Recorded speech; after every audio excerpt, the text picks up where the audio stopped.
Just bring the chat up quickly. Hello, everyone, and welcome. I can see people are joining, which I think is a good decision here on a Wednesday morning, because I think we have a fantastic discussion ahead of us.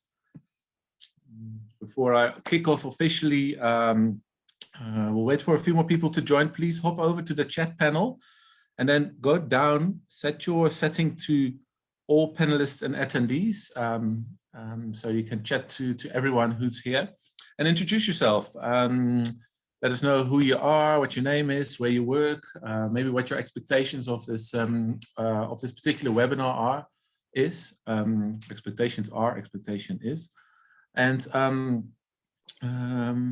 yeah, let us know more about your line managers and their challenges in the chat as we go on. So we get to see people popping in. We'll probably don't see anyone in the chat yet, so please give us a sign of life in the chat, and I know you can hear us. Hi, Joyce. Joyce from Togo. Fantastic to have you here this morning. And I see Heather there, all the way from Botswana. Okay, there's everyone. Fantastic. Welcome everyone this morning. Please, if you haven't done so already, in the chat, set your setting at the bottom to all panelists and attendees. That means the attendees can also see who's here and which peers they are sharing this session with. I'm sure there'll be a few more people popping in a bit, but we've got a nice group together already. So hi Nanette, hi Grant, hi Nonkosi. Great to see everyone. And please refer your colleagues who are joining the session too late to the replay that will come out later, because it's going to be good from the beginning. Great. As you can see on the screen, equip your line managers. So welcome to this HR Enablement Network webinar. It's made possible by our great partner Oracle, very active in the HR space and a trustworthy partner of the CHRO community. So we've got Rob Bothma from Oracle here on the call. We'll be sharing some of his thoughts and observations of the last 12 months, how HR departments have been equipping their line managers and themselves for a changed world of work. And our other two speakers are Donald Khumalo, aka DK from the JSC, thought leader in the HR space, always one of the first guys to adopt very progressive HR policy. So we're super fortunate to have him on this panel. So thank you for joining, Donald. And we're going to be starting with Dr. Ajay Jivan. He has a very long title that I'm going to read quickly. It's Head of Research, Quality Assurance, HR Audits and Financial Controls at the SABPP. Really in the thick of things when it comes to the changes in the HR space. So he will be kicking off with some of his thoughts and his observations around the changed world of work, what he's noticed in the last sort of 12, 13 months, and what he is seeing in terms of the need for a different way of equipping line managers. So with having said that, please don't be shy. These guys are all here at your disposal for another 56 minutes. So pop in all your questions in the chat as we sort of go along. In the second half of the webinar, I will be referring back to those questions. So put them all in there. We'll try to get to all of them. And even if there's some good ones left and we don't get to them, we'll connect you with the speakers afterwards. But please don't be shy and pop in your questions. Great to see Bongani Bokati from Asor, one of our great friends of the CHRO community. So with having said that, Ajay, I'm going to hand over to you for your observations around line managers. Thank you, Joel. I appreciate it. And good morning to everyone out there. I thought what we could look at is 2020 in the first quarter of 2020. Before we do that, let's step back a bit. Pandemic, the related lockdowns, the stress testing of our business models, value chains, and our management practices certainly has been a challenge. And HR has taken up that challenge. What we saw was that HR was not only having a seat at the table, the expert, but HR also walked hand in hand with business. So it's an interesting as a case study of how our responses, our priorities have evolved over the pandemic, how we straddle both being at the table of experts and working hand in hand with business. So for example, so over the year, what we saw was at times there were pieces of HR, elements of HR that took priority, that were in the driving seat. But later we would consolidate and bring together and have a more integrated HR approach. So you found this vacillation throughout the year. What's also interesting is how we pick up the themes and the tool of what we see as the future world of work.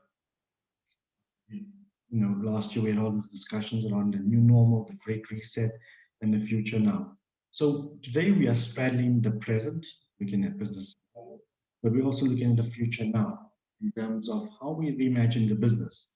And with it, how do we reimagine work, the workforce, and the workplace, which necessarily means that we need to reimagine HR. So it's an interesting case study, 2020 and now 2021, in terms of the challenges, opportunities, enough for 4R and other strategic future themes. Let's look at it thematically in terms of 2020 and quarter one of 2021. What was HR's responses during that time, and what was line manager's response?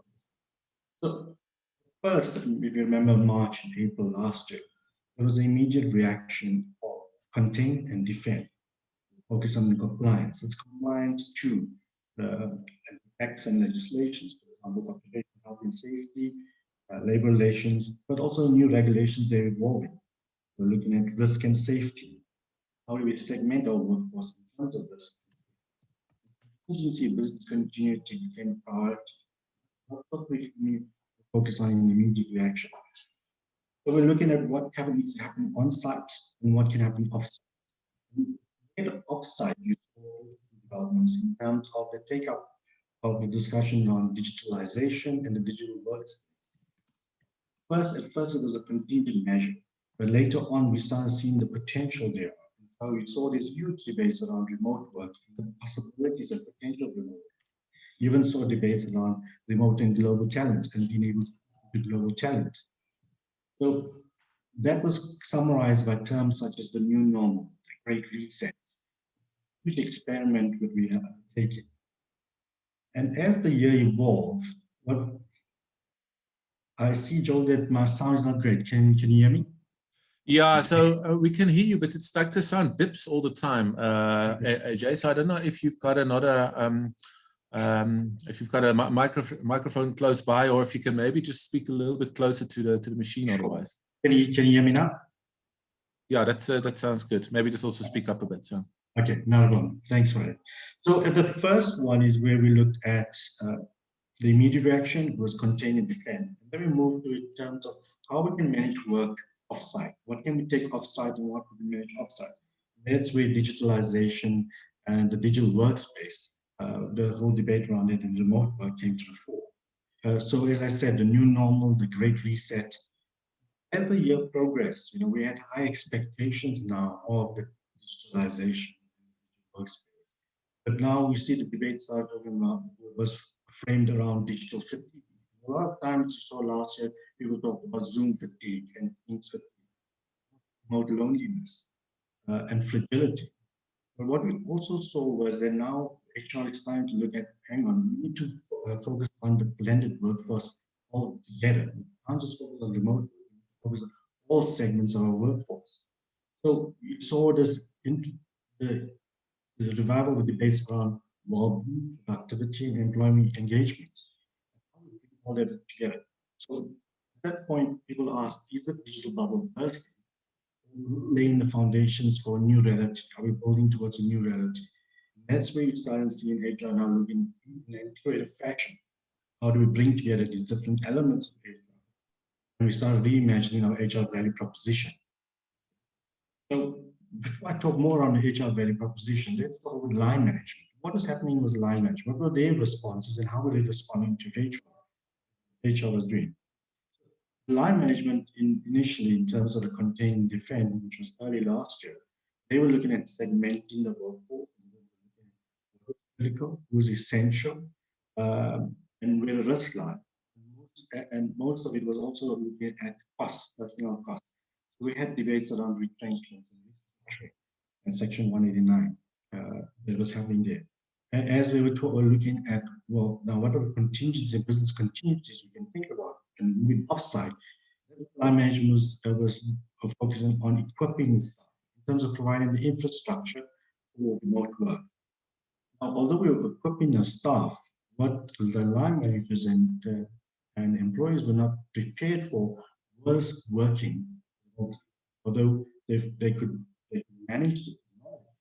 How do we manage your teams remotely? So line managers were asking questions on, well, what measures do they have? How can they monitor their staff? How do they monitor performance? And some line management, we saw the debates in here last year, were going back to what they relied on previously in the past. There was time management. They want to manage time and outcomes because that's what they could hold on to, something concrete that they can work with. Also, you saw maybe the fallback to basic assumptions around motivation and performance. Remember the McLennan's theory about theory X and theory Y.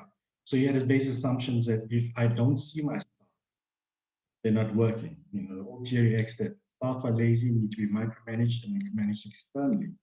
And that's why you saw the whole debate around surveillance as well coming through. And it's not just in South Africa, internationally as well. SABPP, for example, a survey, we saw about 30 to 40% of the staff saying they believe they're being surveilled by their manager. That broke down trust, and that brought up issues around engagement. That's where you see this whole discussion of the paradox of productivity and well-being. But as I said, there was the latter part of the year, this year, we started to see integrated approaches from HR. How do we address both productivity, engagement, and well-being all together? So we started to look at the HR value proposition. Now, it sounds like a cliche now, but we shift from new normal to now looking at reimagining. How do we rebuild? So before we look at how do we add digital what currently we have, now we're looking at how do we build out the organization, inside out and outside in, and how do we reimagine business? And relatedly, how do we reimagine work, the workforce, and the workplace as well? So that means HR needs to really look at its HR value proposition. What's our value proposition for a blended workforce? Remote workers, all forms of employment. And that's where you see the debate, interesting debates coming through now. How organizations are evolving, how the definition of employee is evolving, and where do we take it from here? Clear answers, but still grappling with this. But I think if you look at the from 2020 to 2021, it's an interesting case study again in terms of how we've taken up the challenges, how we've taken up new technologies, how we've taken up the themes of the future of work, the world of work. It was contain and defend, and a bit of experimentation, unrealistic expectations of technology, and a more realistic expectation. Now, how do we transform the fundamentals of a business in HR? New reality it is. So, Joe, I think in a nutshell, that's what we saw, how the was evolving. Thanks, AJ. I think it did help a bit when you spoke up, but maybe like for the Q&A later, if you do have a headphone handy, would be helpful to swap. But thanks very much for sort of painting the picture and sort of the context that I think lots of people that are here today, sort of the attendees find themselves in as well. And we'll get in the second part. We'll get to some of the solutions that you've seen in terms of managing line manage that you've liked best. I just want to go to Donald Khumalo now. Donald's obviously in the thick of things at the JSE. Introduced a couple of interesting policies also throughout the year, but yeah, sticking to the theme and maybe taking it from when COVID hit us last year, Donald. what's your approach been when it comes to equipping your line managers for a new and uncertain world? Thank you, Joel, and thanks for the opportunity. Can you hear me clearly? Clearly, Donald. Okay, thank you. So in our case, Joel, we went on remote working as the entire organization on the 12th, and obviously we were anticipating the fact that the president would put the whole country on lockdown. So by the 26th of March, we have had 2 weeks of working from home, and that enabled us to stress test our technology, our system, and engage our line managers on a number of things. On the 26th of March, the CEO and I released a note to what we call the leadership group. And one of our key requests at the time was very simple. Our colleagues will assume new responsibilities. They'll be teachers from tomorrow. They'll be looking after the household, and equally, they'll still be gainfully employed by the JSE. Therefore, we need to exercise a fair degree of balance on how we enable them to transition into all of these new roles and the new normal as it were, obviously drawing from lessons from what was happening in Europe and a bit of China at the time in terms of how companies have pivoted very quickly into remote working. So we're very clear that as colleagues retreat to work from home on a full-time basis and lockdown, going on a hard lockdown from the 26th, we expect our leaders to be very gentle. And one of the sentences we structured very deliberately to say, we'll forgive you for not following the HR policies, for as long as you were taking decisions that support a colleague to deal with a situation that was quite challenging, and in the process enable them to manage the dynamics of what they're facing as part of lockdown, which for all of us was unknown. So that was very key and critical. We then started with what we called leadership enablement. And that was about how do we enable our leaders across the business to lead in this new normal that we find ourselves in. None of us have been trained to manage remote employees. None of us have been trained to lead in a crisis. And we all were debating this to say, but let's be honest, MBAs and business schools, they teach you the aspects of strategy, putting BHAGs and objectives and all of those others. Very, very limited in the exposure and to a certain degree and extent. How do we educate managers and leaders to lead in times of crisis and so forth? And there's a lot of books written in that space. So our very first webinar to the leadership group was about leading in times of crisis. It was about helping our leaders to understand that we're dealing with a pandemic and a crisis, and how can we lead in this space, and what type of new leadership traits do we expect from each one of you. The second one was the importance of a humane leader. And that was about building the critical element of care and empathy, because we've heard about the concept of care and empathy. To what extent do we then bring that to life? We brought in Dr. Alex Grenger to come and talk to our leaders about what does it mean to become a humane leader, and how do you, exercise care and empathy as a humane leader. It's about understanding where Donald is, his current situation, and make sure that in whatever decisions that you take, you support Donald so that in all aspects of my life, be it personal, home, and so forth, and work, you understand my dynamics, and in the process put solutions that are relevant to me. And in the process, I will reciprocate by delivering what is expected from me and beyond, but more importantly, give you discretionary effort as well. So that was key. And then we look at the performance management, and we double click on it multiple times to say, how will performance management look like in the new normal? Because we're all used to setting up strategy, direction, BHAGs, objectives, and so forth.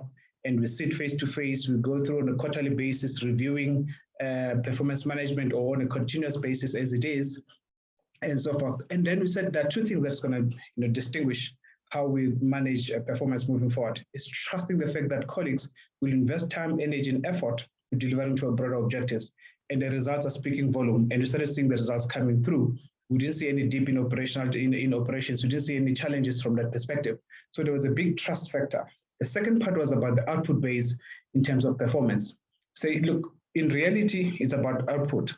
As much as we still had the element of attendance and so forth, and managers still wanting to lead and manage and performance based on seeing someone on a regular basis, we're going to have to think differently, and we have to pivot that very quickly. The third part that we embarked on was the care and growth aspect, to say, as much as these are all the dynamics and so forth, how do you continue to support our colleagues? Top of mind to understand that their career is still important. They still have to adopt a growth mindset. And we drew from Satya Nadella, the CEO of Microsoft's concept of, I want people who will learn it all, not those that knows it all. And we embark on that engagement. We brought in a guy to come and talk about the growth mindset and why is it important. We then move on to the next phase, which was the manager's well-being. And we drew from the concept, we drew parallel of when you're in a plane, they say, when the air mask drops, put your air mask first and then help others around you. And it was about insisting on managers looking after themselves first so that they can better engage and support their colleagues from a well-being perspective. So those are some of the initiatives that we embarked on at the time. But parallel to that, we ran what we called employee empowerment programs. Colleagues at the time were telling us we have challenges with regards to schooling and so forth. We brought in Lisa Haynes, who ran the online schooling in the country, to come and talk to colleagues about tactics and strategies on how to, to be successful in delivering online schooling. And that went a long way in terms of supporting our colleagues at the call phase, because all of us were not trained teachers. And we found ourselves from the 26 becoming teachers by default because we're on lockdown. So it was important for us to support our colleagues. We put in a number of programs, very detailed programs specifically around the issue of well-being. We partnered with the company to offer training, online yoga, meditation, biokineticists to come in and talk to colleagues about exercise. We brought in an economist to come and talk to colleagues about, you're operating from home now. How do you make use of your space at home, be it a dining table, kitchen top, and so forth, to be able to work without having to impact yourself economically and so forth. And it was only understanding that not everyone have an extended study in their home and stuff like that. It was about empowering and enabling our colleagues to use the resources at their disposal to continue to deliver to the JSE. And I think that went a long way in terms of just supporting our colleagues. But one of the things that became very clear was that due to always connected, there were a lot of meetings. And now that you're no longer traveling to Sandton, people started meetings early at 7 o'clock because we understand you'll have been in traffic between 7 and 8 to get to Sandton. Now people set up meeting because they know that you're sitting at home. And then between 5 and 6 in the evening, we're seeing a lot of meetings coming up. And we put a quick dipstick 3 months into lockdown. Colleagues said, you have done a number of things to support us, but the number of meetings have just increased exponentially. We then took a view and said, look, what can we do differently? Two things. One, we took a principal view that there must be no meeting-free zones between before 8, no meeting, and no meeting between 12 and 1 to enable colleagues to support their kids with terms of homework, lunches, and stuff like that. No meetings after 5 and 6. And then we initiated the no meeting Wednesday. And the idea really was to try and reduce the amount of time spent on meeting and always connected to enable colleagues quiet time to advance strategic projects and strategic initiatives, and just have the full day really to advance a number of initiatives that they were driving. Because when you are on a back-to-back and always connected, in reality, a lot of stuff remain behind and you have to spend time in the evenings and so forth. So we find that there was a good balance in terms of that. And we've seen now a number of big companies such as Citibank, London Stock Exchange, they've all introduced no Zoom Fridays, and it's about affording colleagues time to really advance a number of stuff. We started with that last year in July in our case. And then the second initiative that we embarked on was the gender-neutral parental policy. I think for us, it was based on a number of factors, but key to that was our subscription to the UN 17 Sustainability Goals, eradicating gender, policy-based on gender. But secondly, as well, as we get into lockdown, we realize that there's a lot of gender-based, activities that a lot of colleagues have to participate and play an active role. So in August last year, we launched the gender-neutral parental leave, which was well received by our colleagues. And in reality, really, it was about extending the scope and enabling colleagues to take parental responsibility regardless of their gender choice, and take into account where we are as a country and differences in gender choices such as LGBTQIA community, for instance. It was important for us to embark on that. And we find that that went a long way into supporting our colleagues across the business. We have launched what we call Employee Wellbeing Day as another initiative. And again, it's based on the fact that with lockdown, we have seen fatigue, increased stress, burnout, and so forth. And we said, over and above the initiatives that we're driving to support your employee well-being, we'll launch an employee well-being day, where you take the day, you wake up in the morning, you don't feel like it, you look at your diary. I say to Leila, as my boss, Leila, I've looked at my diary, I can move this around, no critical clients meeting and so forth.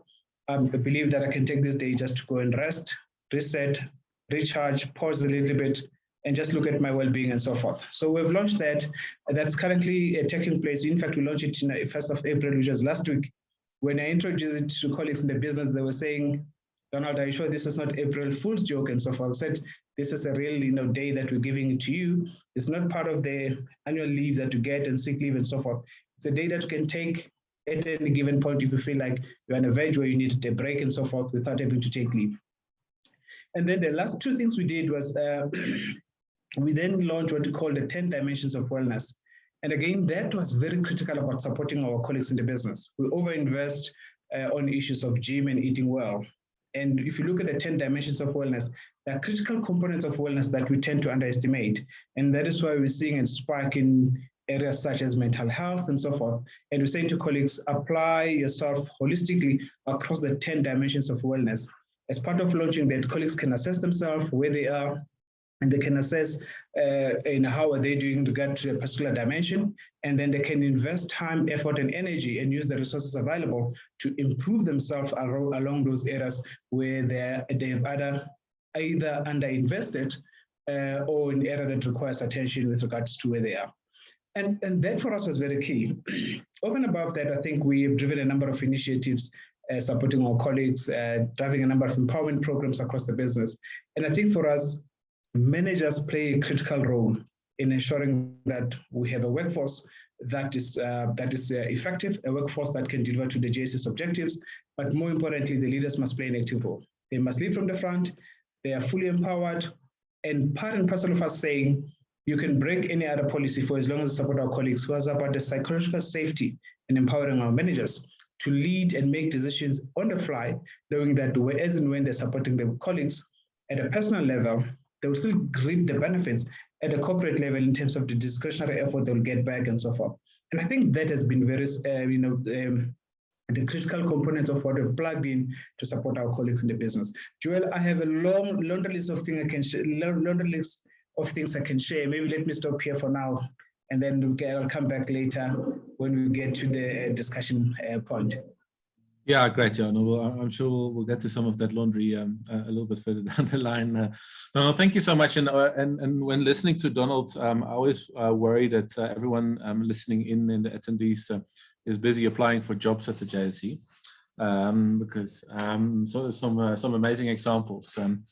Just want to go to you, Rob. Rob and I were joking earlier that he's done about 97 webinars in the last 12 months. He's really quite a expert in the HR space, very well connected, speaks to a lot of people, and also obviously very knowledgeable in the tech space. So I'm quite curious what your sort of angle, what your take is on the topic when it comes to what did we get right, what did we get wrong in terms of capacitating our line managers. Thanks, Joel. I think just what Donald was saying. Compliments to him and his team. I spoke at a conference a while back about not just surviving but thriving, and I think some of the examples that Donald spoke about are examples where organizations want to thrive in the environment. They don't just want to survive this pandemic. This whole thing about line managers. I've been speaking to HR people saying, guys, this is one of your new focus areas here.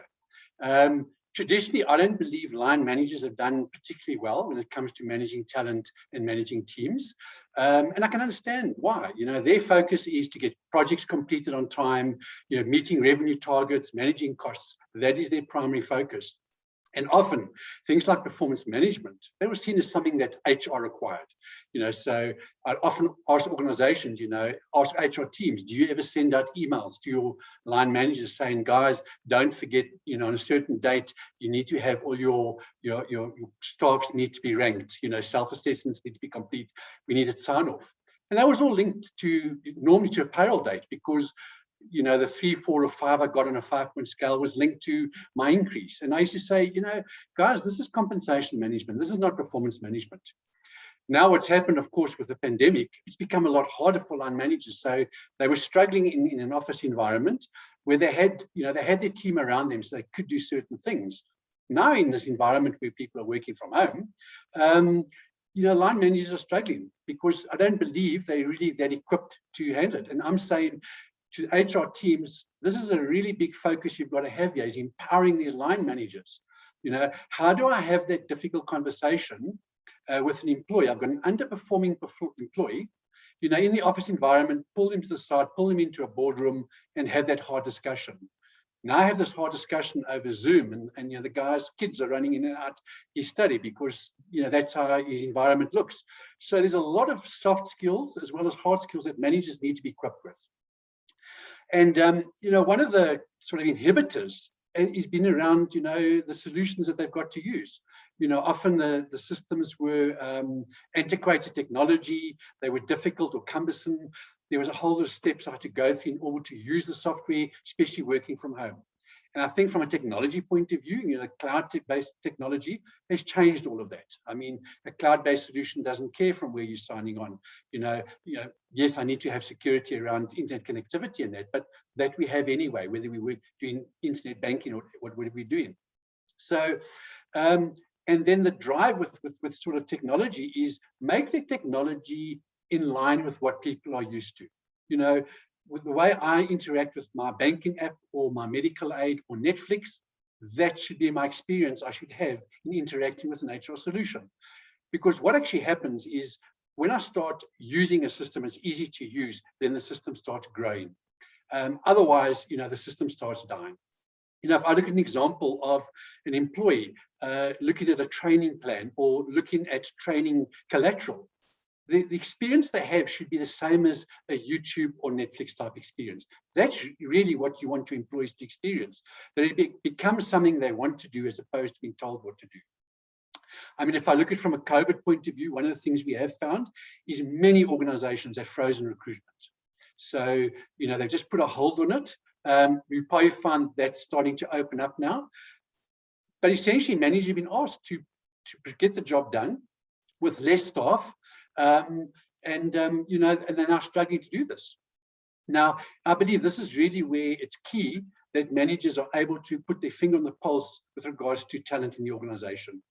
I say there's no doubt there's a huge capacity of untapped skills in an organization, and HR and line managers need to be aware of this capacity. So talent management is becoming increasingly more important now. I mean, if you think of an employee who in their own time went and, so for example, got certified as a project manager. Now they're sitting at their desk doing whatever task they're supposed to do their job, maybe unrelated to project management. However, there's another team in the organization that's desperately looking for project manager, maybe for a 6-month project. Okay, but recruitment is frozen, so you have the struggle. And not last year, but the year before, a lot of conferences started speaking about this gig economy. And so we spoke about this for a number of years. Now is the time to start managing the staff in this type of environment. I want an environment where an employee can actually go and say, these are skills I've got that I'm currently not being used in the organization. And in that same environment, you want managers to have a portal to go and say, I'm looking for somebody, I'm doing, I've got a marketing project. We're looking at coming up with a new corporate logo and strip line. And are you prepared to join this team? I'm going to be requiring five hours a week. Think of the benefits that brings to the organization. So first of all, they start using skills they have. From an employee point of view, they can start building their network, growing their network in the organization. They might learn new skills. They might be given additional skills to help them with the task. So from a career point of view, all of a sudden, employees are now able to market themselves. From a manager's perspective, they're now able to actually help or assist getting the job done with these existing skills. So it's really a win-win. So you start talking about really powerful managing talent in organizations. So, this whole focus, and like when I opened up, we're not here to survive. Organizations need to thrive. And from an HR perspective, it means saying we have to re-look, take the HR policy procedure manual, throw it out the window. We have to re-look at it. Managing the employees' workforce that's mobile is totally different to when they were office-based. and there's a whole lot of things around it. I was speaking before the conference started this morning. I was chatting to the guys saying, at Oracle, first of all, we were very lucky. So because we use our own software, we were able to transform 140,000 employees from office-based to home-based in 24 hours. We went on lockdown 2 weeks before the government, and we've been in that ever since. I saw a strange email come out last week from an Oracle perspective where the new process to get approval to work at the office. And I had to smile when I saw that, because 2 years ago that email would have read approval to work from home. So that is how it's changing. Organizations need to look and say, what do our employees need? Donald was speaking about those, the 10 things from a healthy environment. Organizations need to put a focus on that, this empathetic manager point of view.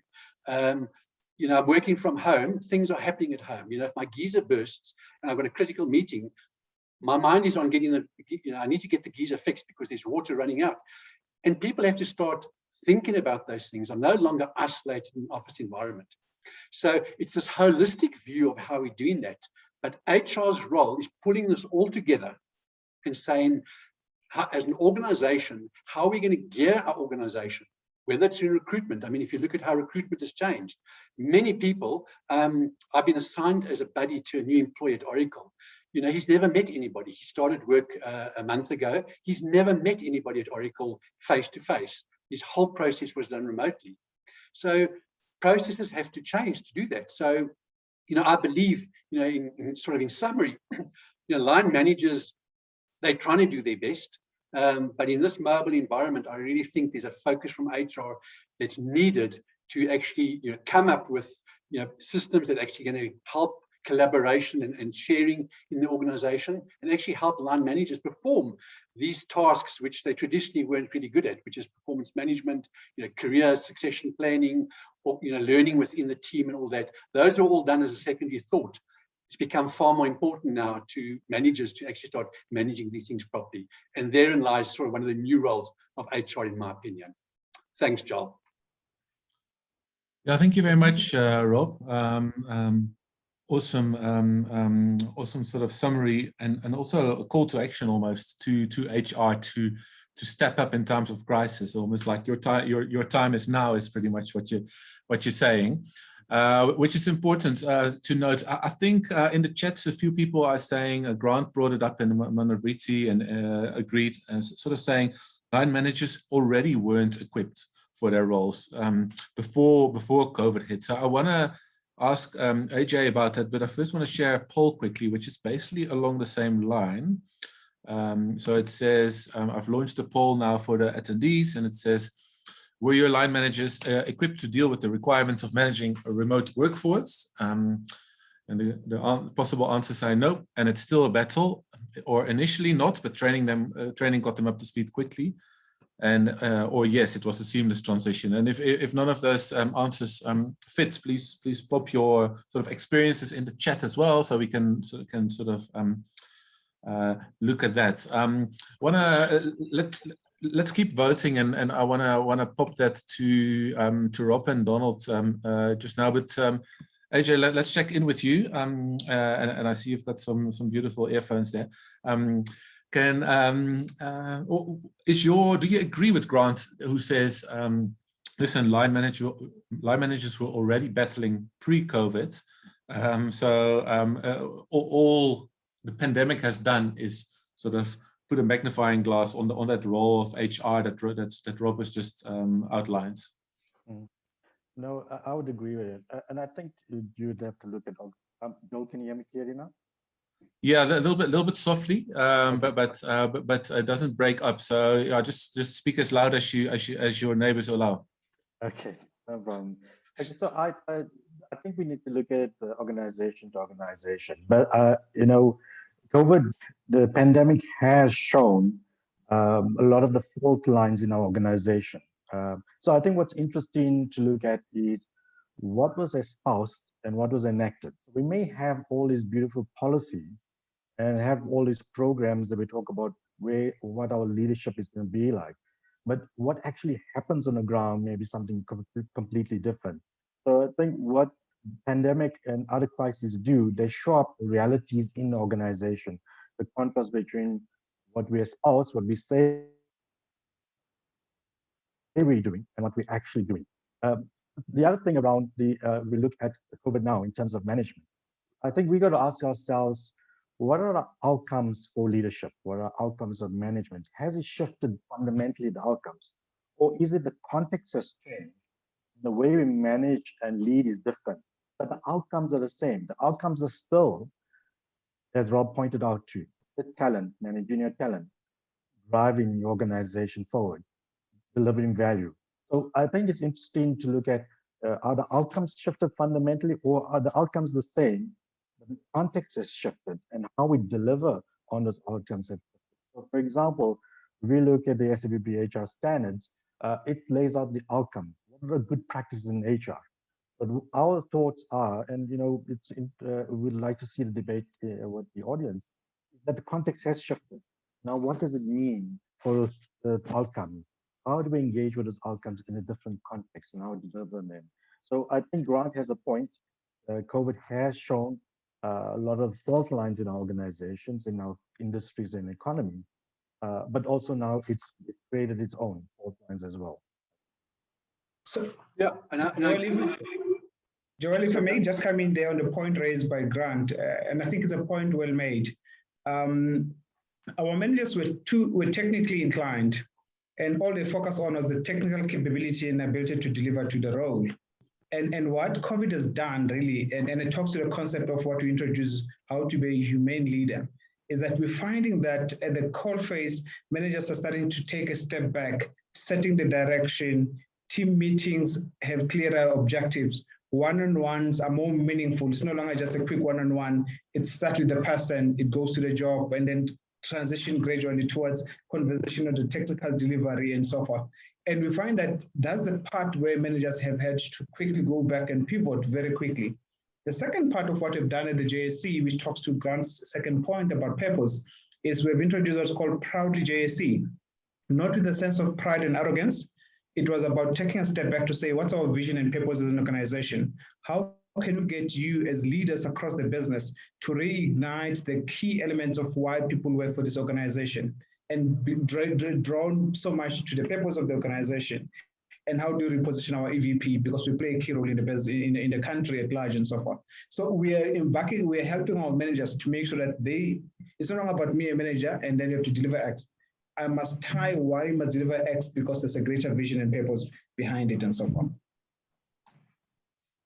Yeah, and I think Grant another comment in, and Grant, I agree with you. I mean, I remember writing an article once about performance management is the same as if I'm a manager of a soccer team.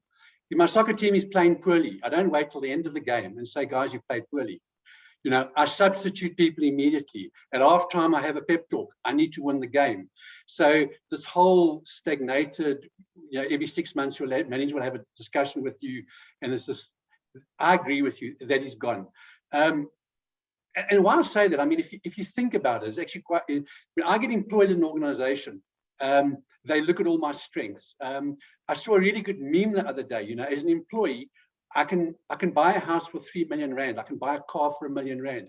I can do that. I make those decisions.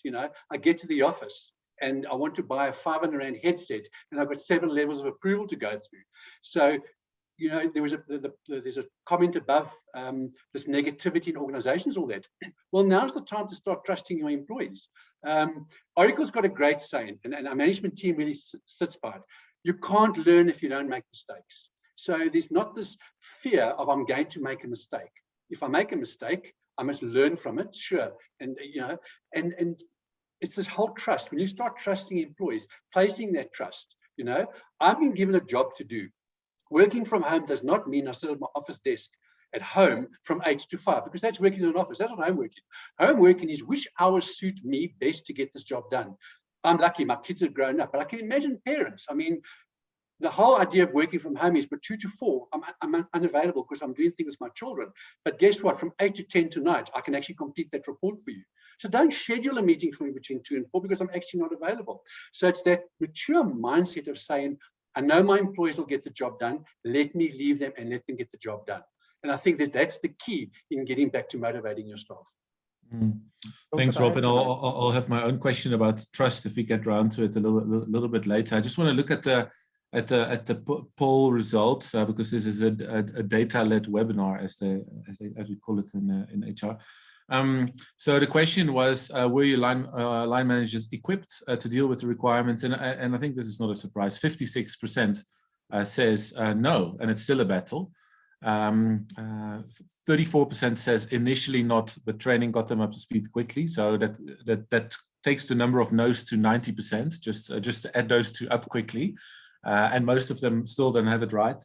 And there was 7% saying a seamless transition. So that's not a lot of organizations. I think we've definitely got the right topic of the webinar here. By the horns, and yeah, keep commenting in the chat. I just want to go to Lindiwa's question and ask Donald maybe just for a tip here, because she's and we've spoken about performance management. She's basically just asking how do you do it in a hybrid setup? Our line managers are battling. I'm just reading between the lines here. They don't know how to do it. We can hear what Rob says. You can't wait until the end. But what is your trick? Thanks, Joel. I think for us, we're fortunate in the sense that we introduced continuous performance management as early as 2018, moving away from the normal, you sit and contract, then the next quarter you meet and review, the third quarter up until you get to the end of the year. And this was based on us as an organization launching Agile. And Agile has a different way of working. We clarify what you need to work on. You continue to work on a number of initiatives, a number of projects. You're part of a sprint. You run a sprint for a period of 12 weeks. You complete, you move on to the next, and so forth. So we've had to build an agenda across the business, clarity in terms of continuous performance management as a key principle that supports an agile, culture. So that has helped us a great deal. And we've moved away from the normal standard process of having an annual cycle and so forth, because performance is continuous. And I think that for us continue to change the playing field and help managers to think differently. And it's about talent that gets invested across multiple key projects for as long as they deliver key outcome for the business at a given point. So if I'm a line manager and I have a senior developer, the senior developer will work in a number of initiatives across the business versus that manager, the senior developer tied directly to me as a line manager. And at the end of the cycle and so forth, I have 4 or 5 managers who will give me feedback, and this is it's on a continuous basis. So I would suggest that to try and get the performance management right moving forward, it is important that you pivot and change your model to a continuous performance management. I think it's very useful. But some of the things we've done at the basic level was to help managers with the basic guide on running performance management on a continuous basis, why one-on-one is so important. And like I've said earlier, one-on-ones are no longer just a quick catch-up, but they become significant because I understand where you are at the personal level, understand the technical capabilities you require and support you need in development, and I come in to support you as well. And it's all about supporting you. So it's performance development and performance management. So that would be my recommendation. Maybe 2 observations. I think one thing I've noticed is that all modern HR people see a huge role for line managers when it comes to people management. But I don't see the same buy-in from the actual line managers. So it almost seems to be that the thought within HR has gone ahead of where they think it should go, reality should go, but that there's a bit of a disconnect with the line managers. And secondly, and I'm going to Nanette's question or comment there, is line managers weren't necessarily hired. When looking for what skills to hire for this new way of working. And I think that's something I want to ask Ajay about, because Nanette was saying managers were managing warm bodies on chairs, as she calls it. And I, before we jumped on the webinar, I said, managers like to stand behind desks and look at screens and see stuff is happening. And they feel comfortable doing that. And the greater people skills that are needed now were maybe lacking on their CV in the first place. So how do you tackle that as an HR function? Is that a lot of training? Are there other leadership tricks that you can share, Ajay? Thanks, Joe. So I think let's start with a fundamental. We're all saying that line managers need to take ownership of people. Donald's talking about it. Rob's talking about it. They you know, some of the fault line that Grant earlier talked about was that before COVID as well, line managers saw HR as dealing with people and we're dealing with task and productivity. And that got exaggerated now when you're sitting on a Zoom call and everyone's videos are off and everyone's just focused on tasks and deliveries and what they need to do. The first thing is that line managers need to take ownership of people practices, whether it is remote work or whether it's a new way of working. That's the basics that they need to do. Is they need to take ownership of people practice, and that's where for example, we have the leadership standard on that. In terms of the skills, so many corporates have run major management leadership programs and invested a lot of time in it. However, I think what happened during this shift last year and the new way of working and the new normal, if you want to call it, and reimagining, line managers haven't taken that learning and translated it in terms of how do I manage now my blended workforce. So the HR needs to help them transition. So they may have the knowledge of it, but now what they're struggling with is putting it in practice. How do you take that knowledge? Because the fundamentals of managing people haven't changed. The modalities have changed, but the fundamentals, like Donald's talking about your EVP. Your EVP is there, but we have to relook at the EVP given the blended workforce and given the way we work it. So we, as HR, it's not tweaking the small elements of HR. We need to stand back, look at our HR model. What's our strategic HR approach? And then gear that up towards the different segments of our workforce, and then filter that down into our HR architecture and value chain. What does it mean for performance management? What does it mean for learning and development? So we got to go back to the drawing board, look at what is our HR value proposition, what is our employee value proposition. You're seeing corporates do that now. You're seeing launches where they're re-looking at the EVP, and you see they're getting exco's buy-in. And I think that's where you need to start. Get the exco's buy-in in terms of how you need to shift the EVP and filter that down again, because you got to help line managers to understand. As Rob said, they've got many demands they're looking at. They're looking at revenue, cash flow, business survival. Now you're telling them to be empathic and being nice. And they're going to say, but do I survive or die? So Rob is talking about survival and thriving, but you got to get them there. So I think as HR, that's where our role is, to enable that, to transition them to that. How do we take what we've done previously and now translate into a new context? Thanks, AJ. Do you want to add on to that, Rob? And that's the sort of the tension between trust and surveillance is what we're talking about, I guess. But you think about the root of the problem. I mean, in a lot of organizations, management was part of a promotion pathway.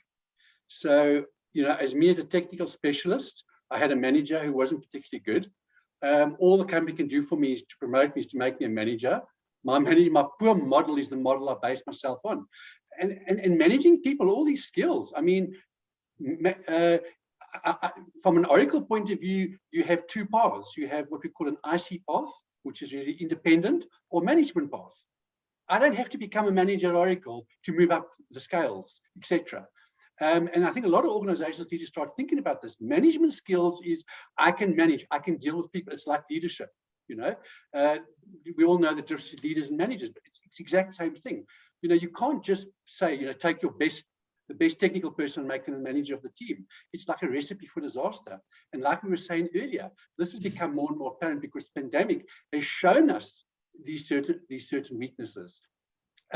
So organizations need to look at and say, when we put people in management positions, do they come with a base set of skills? Or we just we need to keep this person, so we promote them, make them a manager. A lot of times people don't want the promotion. What they want is the new grade, the new salary, the new perks. So I'll live with it, but I'm going to do a poor job. Okay, so we need to look at that root of that problem. And then, speaking of this trust and all that, to me, it's a maturity thing. I mean, managers have to have a new mindset. Okay, stop thinking of this hierarchy, who reports to who. I always say the manager's got one role. They are an enabler. If my manager, I only contact my manager when there's a blockage for me to get my job done. And maybe I speak to my manager once or twice a month. When I've got a blockage, I pick up the phone and say to a manager, I need this issue resolved. That's your job. Sort it out for me. You've got the chain of command to follow and get that through. That's it. Don't worry about what I'm doing. I've got a job. I know what I have to do, and I'll do it. And that's the way managers have to start thinking. But it's a maturity. It's a level of maturity as opposed to this, I'm the boss and I'll say what goes. Because you can't have that attitude when people are working at home, because the person just says, sorry, I've got a bad connection here. I'll pick up with you tomorrow, and they push the end. Think about it. You know, you can't do that in the office environment. So there's a maturity level of managers that need to increase in managing staff. And part of that is, I trust you. That's why I employed you. You know, I didn't employ you because I don't trust you. I employed you because I trust you. Let me now carry through with that. Thanks, Rob. Maybe a last one for Donald. I think you chatted when we prepared for this session. You chatted about all the webinars and trainings, internal webinars and training you made available to your managers.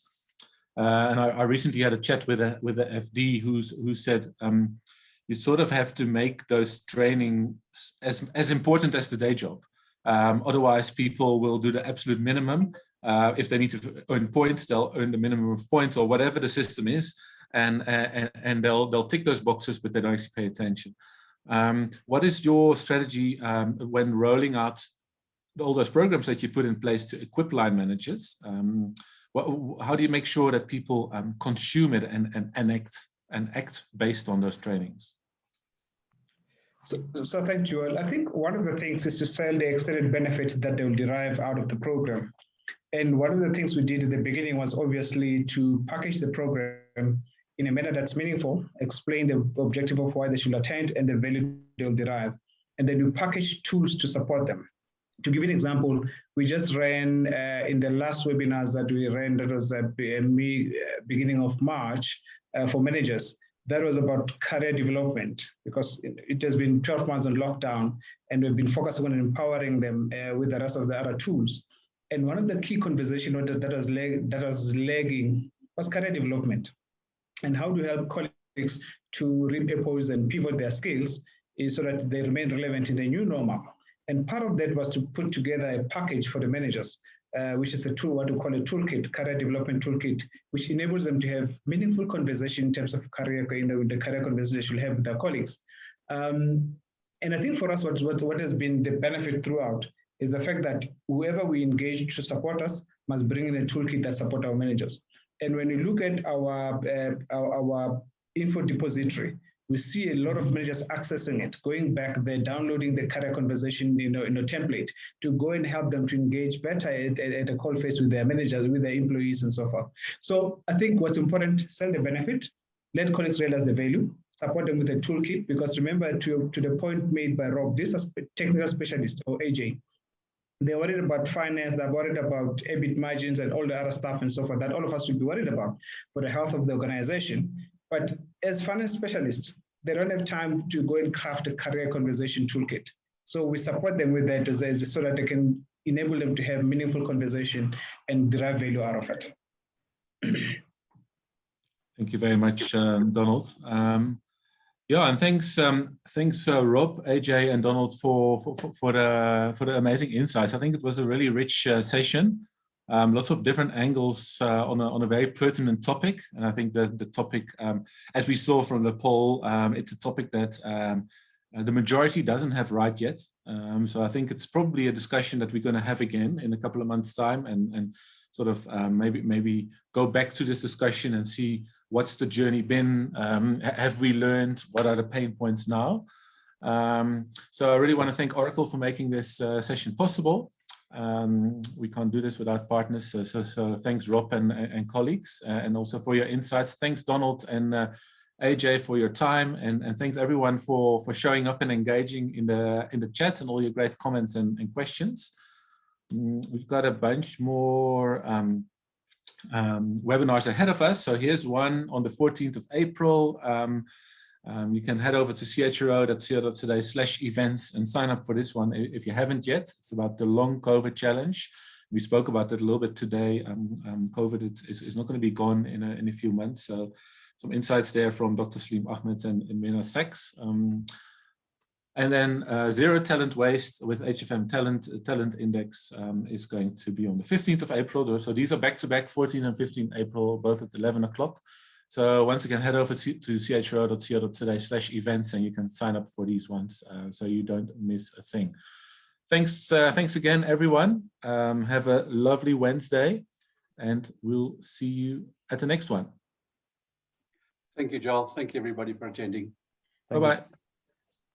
Thanks, Joel.